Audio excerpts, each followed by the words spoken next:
Hi, I'm Julio Torres, and I am going to be perusing and taking. These were all cheated out for me, but I am specifically attracted to Yo-Yo, which has a lot of what we in the comedy industry refer to as gags. Specifically, one scene where the protagonist walks a dog while seated inside his car, and the dog just sort of marches next to the car. If you haven't seen it, watch it, and I will rewatch it. So the Cocker trilogy, the protagonist of Where is the Friend's House might be one of my top 5 most relatable protagonists in movies. Up right next with Wally. The protagonist is this little boy who accidentally took his friend's notebook. So the whole movie is he's deeply worried that the friend doesn't have the notebook to do his homework. So he has to go find where is the friend's house.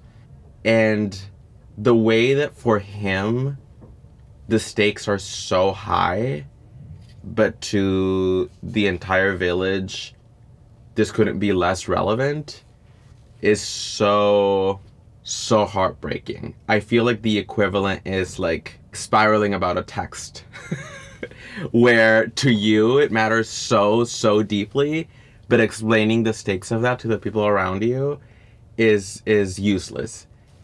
Way higher stakes in Amores Perros. Trigger warning.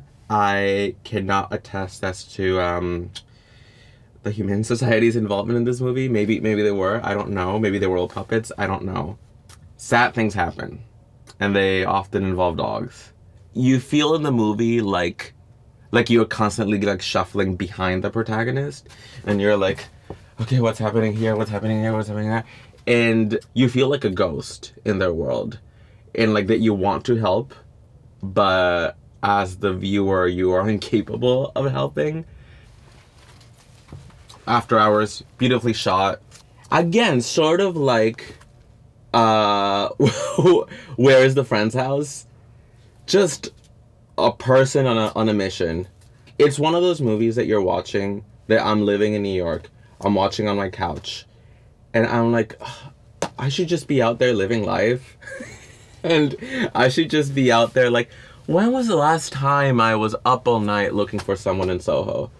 Y Tu Mamá También is a movie that I discovered when I overheard controversy.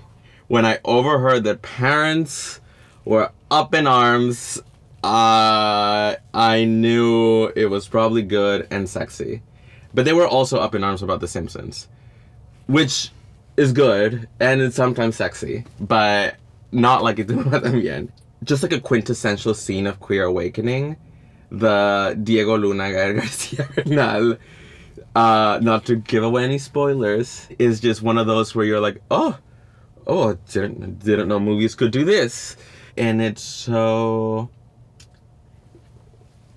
like easy and careless, and the whole movie like portrays these characters as being so like off the cuff. They're like constantly swimming, they're constantly naked, and it's so like so whatever. But then as the movie progresses, you see tension. That like pulling of the veil is what makes the movie great, I think.